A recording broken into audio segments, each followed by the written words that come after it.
अस्सलाम वालेकुम dear students, myself Hasnain Akmal. तो आज जो हम टॉपिक पढ़ने जा रहे हैं वो है कि की events in infection caused by microbes, कि जब माइक्रोब्स की वजह से कोई डिज़ीज़ कॉज होती है तो उसमें कौन कौन से इवेंट्स होते हैं। तो सबसे पहला जो इवेंट्स है वो है बैक्टीरियल अडहेरेंस। इसका मतलब ये है कि बैक्टीरिया सबसे पहले अपने आप को अपने होस्ट के साथ, जिसमें डिज़ीज़ कॉज करनी होती है, उसके साथ अपने आप को जोड़ते हैं, अटैच होते हैं। अब अटैचमेंट दो तरह की हो सकती है। ये मे बी ऐसी अटैचमेंट हो जो कि सिलेक्टिव हो। इसका मतलब ये है कि बैक्टीरिया किसी ख़ास स्पेसिफिक जगह पे अपने आप को अटैच करें, या सम केसेस ऐसे भी होते हैं, कुछ बैक्टीरिया ऐसे भी होते हैं कि जो किसी भी जगह पे बॉडी पे वो अटैच हो जाते हैं, लेकिन मोस्टली ये अटैचमेंट सेलेक्टिव होती है। इसकी एग्जांपल हमने कोड की हुई है, नेसीरिया गोनरिया। ये गोनरिया है जो कि बैक्टीरिया है जो कि अटैच होता है उन पॉइंट्स पे जो कि जिसमें हम कह सकते हैं ह्यूमन सर्विक्स पे, यूरिथ्रा पे, conjunctive by means of pills and thus avoid being washed by the flow of mucus of tear. तो अपने आप को उसके साथ अटैच कर लेते हैं इन जगहों पे, और जब वहाँ से लिक्विड या लिक्विड फ्लो कर रहा होता है तो ये उसके साथ नहीं बहते बल्कि वहीं पे अटैच रहते हैं, स्पेसिफिक अपने ऑर्गन्स की मदद से वहाँ पे अटैच हो जाते हैं। इसके बाद दूसरा जो स्टेप आता है उसको हम कहते हैं कि ये पेनिट्रेशन है। अब बैक्टीरिया क्या करता है, अटैच हो गया है, अब उसने पेनिट्रेट करना है। तो पेनिट्रेशन जो है ये दूसरा स्टेप है। इसमें बैक्टीरिया क्या करते हैं, बैक्टीरिया इसमें अब दो तरह से होते हैं। कुछ बैक्टीरिया उसकी एपिथेलियल जो लेयर्स होती हैं बॉडी की, उसके इनसाइड चले जाते हैं, लेकिन कुछ ऐसे भी होते हैं जो कि अपने आप को वहीं पे मल्टीप्लाई करते हैं, एपिथेलियल लेयर्स में इंटर नहीं होते। इसमें हमारे पास strategies to evade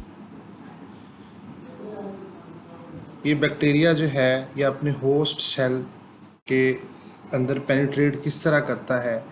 तो ये उसके जो इम्यून सिस्टम के सेल्स होते हैं जिसको मैक्रोफेज कहते हैं, वो इसको इनगॉल्फ करते हैं। जब इनगॉल्फ होता है इम्यून सिस्टम के फैगोसोम, इसके बाद फैगोसाइटोसिस होती है। लेकिन कुछ बैक्टीरिया क्या करते हैं, अगर तो फैगोसाइटोसिस हो जाती है लाइजोसोम्स की मदद से, देन वो उसको किल कर देगा वायरस बैक्टीरिया को। लेकिन अगर वहाँ पे फैगोसाइटोसिस एक्टिविटी नहीं होती, देन बैक्टीरिया क्या करेंगे, वो उसके इनगॉल्फ से पहले ही वही सेल के अंदर इंटर हो जाएंगे, एपिथेलियल लेयर के इनसाइड चले जाएंगे।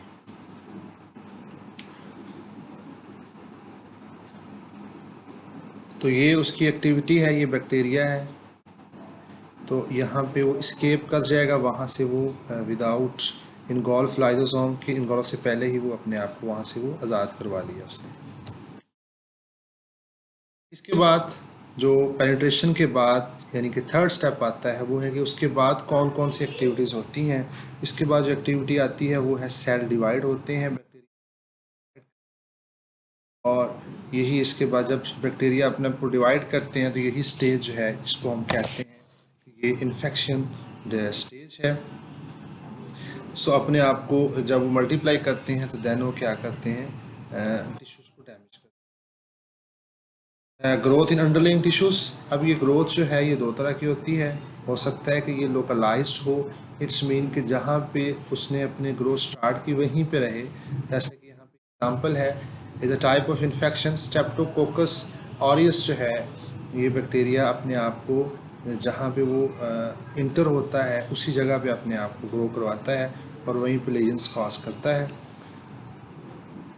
इन अदर इन्फेक्शन, कुछ इन्फेक्शन ऐसी भी होती हैं कि जिसमें हम कह सकते हैं that bacteria remains not remains localised, यानी कि अपनी जगह पे वो नहीं रहता बल्कि वो अपने आप को स्प्रेड करता है, पूरी अदर साइड्स पे स्प्रेड करता है। इसकी एग्जांपल, जो बेस्ट एग्जांपल है वो है गैस गैंग्रीन है। इसमें जो है वो बैक्टीरिया जो है वो सबसे पहले वाउंड जहाँ पे ज़ख्म होता है वहाँ पे इंटर होता है, और उसके बाद अपने आप को मल्टीप्लाई करता है और फिर ये अपनी जगह से दूसरी जगहों पे भी अटैक करता है, दूसरे टिश्यूज़ को भी डैमेज करता है।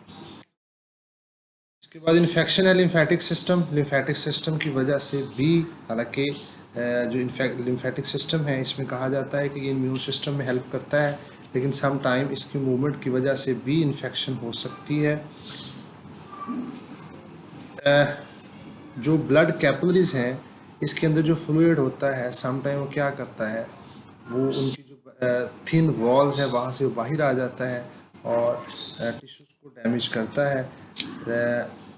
अनलेस कब तक उसको बचा कैसे जा सकता है या कैसे वो उसको अवॉइड करता है, जब वहाँ से लिम्फेटिक सिस्टम्स जो है उसको रिटर्न बैक कर देता है, वहाँ से उस फ्लूइड को ले जाता है। तो ये काम है लिम्फेटिक सिस्टम का।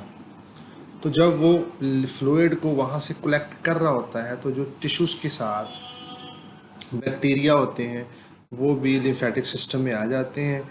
मोस्टली जो बैक्टीरिया होते हैं वो लिम्फ नोड्स जो होते हैं वो वहाँ पे आके वो किल हो जाते हैं, क्योंकि वहाँ पे फैगोसाइटोसिस एक्टिविटी होती है। लेकिन सम टाइम ऐसा नहीं होता, बल्कि बैक्टीरिया जो हैं वो किसी और जगह पे भी स्प्रेड हो जाते हैं, तो ये डिज़ीज़ कॉज हो जाती है। लास्ट पे आता है हमारे पास इन्फेक्शन ऑफ ब्लड, कि ब्लड में इन्फेक्शन कैसे होती है।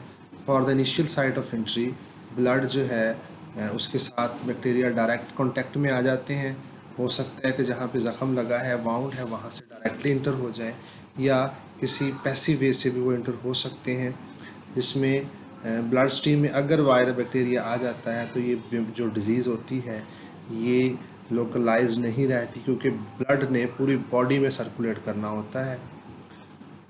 तो इसमें लिम्फेटिक सिस्टम जो है ना सम टाइम वो भी बड़ा रोल प्ले करता है, कि कुछ वायरसेस बैक्टीरिया हैं या वायरसेस हैं वो लिम्फ नोड्स में किल नहीं होते, बल्कि जब वो टिश्यू फ्लूइड को रिटर्न बैक कर रहा होता है देन वो उसके साथ ब्लड स्ट्रीम में इंटर हो जाते हैं और फिर ये लोकलाइज।